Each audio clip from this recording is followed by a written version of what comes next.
1970년대 초 울산의 바닷가에는 바람만이 불고 있었다. 거대한 철판도, 용접 불꽃도, 소음 가득한 기계 소리도 없었다. 오직 풀만 자라는 황량한 땅. 그런데 사람들은 믿기 어려운 소문을 들었다. 한 남자가 이곳을 세계 최대의 조선소로 바꾸겠다고 선언했다는 것이다. 한국이 배를 만든다고, 그것도 초대형 유조선을. 사람들은 어이없다는 듯 웃었고 전문가들은 고개를 저었다. 기술도 경험도 자본도 없는 나라가 어떻게 수십만 톤급 선박을 건조하겠는가. 하지만 정주영은 달랐다. 남들이 본 것은 황무지였지만 그가 본 것은 미래였다. 새벽 안개가 깔린 바닷가를 걸으며 그는 거대한 선박이 이 바다를 가르며 나아가는 모습을 머릿속에 그렸다. 불가능이라는 말은 울산의 공기에 가득했지만 그 순간 정주영의 눈에는 이미 가능성이 빛나고 있었다.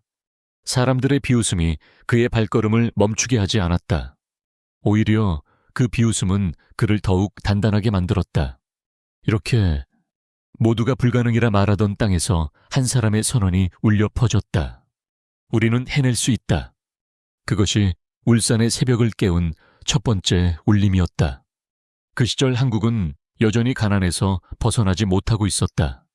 전쟁의 상처가 남아있었고 산업이라고 해봐야 걸음마 단계에 불과했다.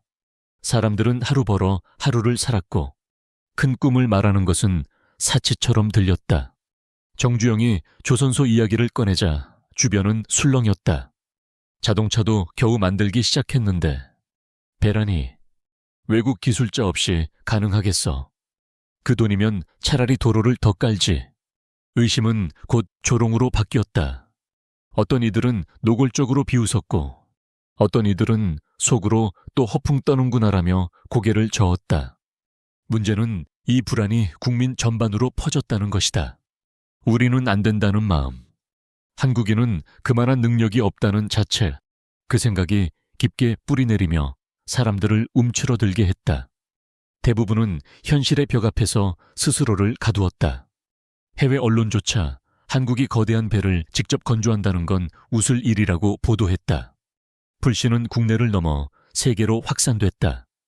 그러나 이 불안과 조롱의 한가운데서 정주영은 묘하게도 침착했다. 그는 알았다. 의심이 커질수록 행동으로 보여줄 기회가 더 값진 순간이 된다는 것을. 1971년 정주영은 영국 런던의 한 회의실에 앉아 있었다. 앞에는 바클레이즈 은행가들이 앉아 있었고 테이블 위엔 두툼한 서류가 놓여 있었다. 그 서류는 세계 최대급 유조선 건조 계약서였다. 하지만 문제는 단 하나. 한국엔 아직 조선소조차 없었다는 사실이다. 은행가는 차갑게 물었다. 당신들, 조선소는 어디 있습니까? 정주영은 잠시도 망설이지 않았다. 울산에 있습니다. 그리고 그는 가방에서 사진 한 장을 꺼냈다. 푸른 바다를 배경으로 텅 빈 황무지가 펼쳐진 사진. 은행가들은 웃음을 터뜨렸다. 그러나 정주영은 담담히 말했다. 여기가 바로 우리가 세계 최고의 조선소를 지을 자리입니다. 그의 목소리는 흔들림이 없었다. 빈 땅을 가리키며 미래를 선언하는 그 모습은 허황돼 보이기도 했지만 동시에 묘한 힘을 가지고 있었다. 그 순간 빈 땅은 더 이상 빈 땅이 아니었다. 약속의 무대였다. 아직 존재하지 않는 것을 존재한다고 믿는 그의 확신은 불가능을 가능으로 바꾸는 첫 번째 열쇠였다. 사람들은 허황되다고 말했지만 정주영은 이미 가능이라는 단어를 손에 쥐고 있었다. 많은 사람들은 이렇게 반문했다. 근거도 없는데 어떻게 가능하다고 믿을 수 있지? 데이터가 없는데 어떻게 투자하지? 성공 사례가 없는데 어떻게 시작하지? 바로 이 지점에서 대부분은 멈춰선다. 눈앞에 벽이 보이면 그 벽을 넘을 방법보다 벽의 높이만 재고 있는 것이다. 분석하다가, 비교하다가, 머뭇거리다 결국 아무것도 하지 못한다. 우리는 습관적으로 세 가지 실수를 반복한다. 첫째, 완벽한 조건을 기다린다. 하지만 완벽한 조건은 결코 오지 않는다. 둘째, 남의 평가에 휘둘린다. 그러나 남의 눈길은 우리의 삶을 책임져 주지 않는다. 셋째, 두려움을 과장한다. 실제 위험보다 상상 속 공포가 더 크다. 이런 이유로 수많은 기회가 스쳐 지나간다. 기차가 눈앞에 서 있어도 표를 살 용기를 내지 못한다. 정주영은 바로 이 틈을 꿰뚫어 보았다. 그는 말했다. 생각은 누구나 한다. 하지만 실행은 극소수만 한다. 결국 성공을 가르는 차이는 지식의 양이 아니라 행동의 속도였다. 정주영의 방식은 단순했다. 계산보다 결단, 주저함보다 행동. 그는 언제나 이렇게 말했다. 시작하면 절반은 끝난 것이다. 그는 계약부터 맺었다.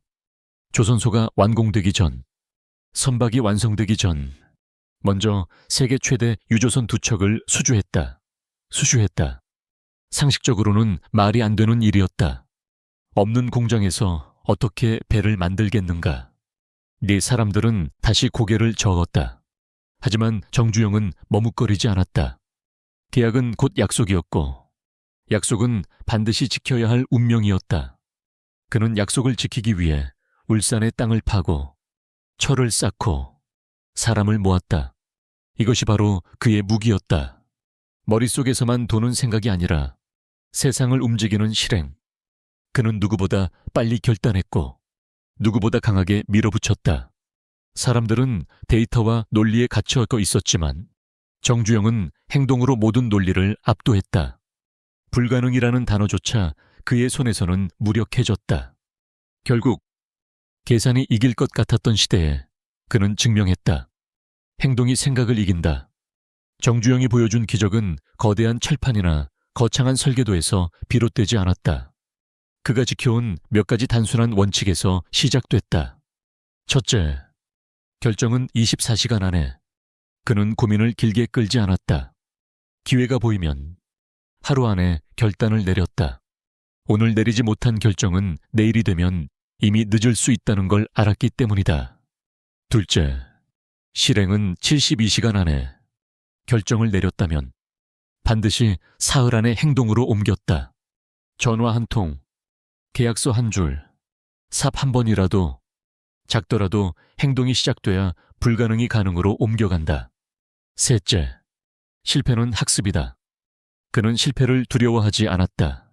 오히려 실패를 통해 얻은 교훈을 자산으로 삼았다. 넘어지면 다시 일어나고, 고장이 나면 다시 고쳤다. 실패는 낙인이 아니라 연습이었다. 이 세 가지 원칙은 단순했다. 그러나 단순하기에 강력했다. 누구나 이해할 수 있었고 누구나 따라할 수 있었다. 문제는 이해가 아니라 실행이었다. 정주영은 바로 이 원칙으로 울산의 황무지를 세계의 무대로 바꿔냈다. 1974년 울산 바닷가에 수많은 사람들이 모였다. 정치인, 기자, 해외 선주들, 그리고 회의적인 눈빛으로 지켜보던 이들까지. 바람은 거세게 불었지만 현장의 긴장은 그보다 더 날카로웠다. 오늘 한국에서 건조한 초대형 유조선이 처음으로 바다에 띄워지는 순간이었다. 거대한 선체가 미끄러지듯 바다로 나아가자 모두의 눈이 커졌다. 철판이 찢어지지도 엔진이 멈추지도 않았다. 오히려 완벽하게 물 위에 떠올랐다. 잠시 침묵이 흘렀다. 그리고 곧 폭발적인 환호가 터져 나왔다. 해냈다. 그 순간 어제까지 조롱하던 사람들의 표정이 바뀌었다. 불신은 경이로움으로, 조롱은 존경으로 뒤집혔다. 해외 언론은 한국의 기적이라 보도했고 더 많은 선주들이 계약을 맺기 위해 줄을 섰다. 이 장면은 단순히 배 한 척의 성공이 아니었다. 한국이 할 수 없다고 믿었던 모든 것에 대한 반전이었다. 한 사람의 결단이 한 나라의 자존심을 새롭게 세운 역사적 장면이었다. 그날 울산의 바다는 더 이상 의심의 무대가 아니었다. 그것은 가능성을 증명한 무대였다. 정주영의 삶이 남긴 가장 큰 교훈은 단순했다. 불가능을 가능으로 만드는 힘은 지식의 양이나 계산의 정확도에서 나오지 않는다. 그것은 결단과 용기, 그리고 행동에서 비롯된다. 그가 울산의 빈 땅을 가리키며 여기 세계 최대의 조선소가 세워질 것이라 말했을 때 사람들은 비웃었다. 그러나 그 비웃음을 뚫고 나온 것은 증명된 현실이었다. 결국 불가능은 외부의 조건이 아니라 내 안의 한계였다. 우리도 마찬가지다. 새로운 도전을 앞두고 수없이 망설인다. 하지만 진실은 간단하다. 생각만 하는 사람은 늘 제자리에 머물고 행동하는 사람만 길을 만든다. 인생은 계산이 아니라 용기다. 불확실성 속에서도 한 발 내딛는 순간 길은 만들어진다. 정주영이 보여준 울산의 기적은 그 사실을 세계 앞에 증명한 사건이었다. 이 이야기가 당신 안에서 무엇인가를 흔들었다면 그 떨림을 놓치지 말라. 그리고 다음 여정도 함께하고 싶다면 영상의 좋아요와 구독으로 발걸음을 더해달라.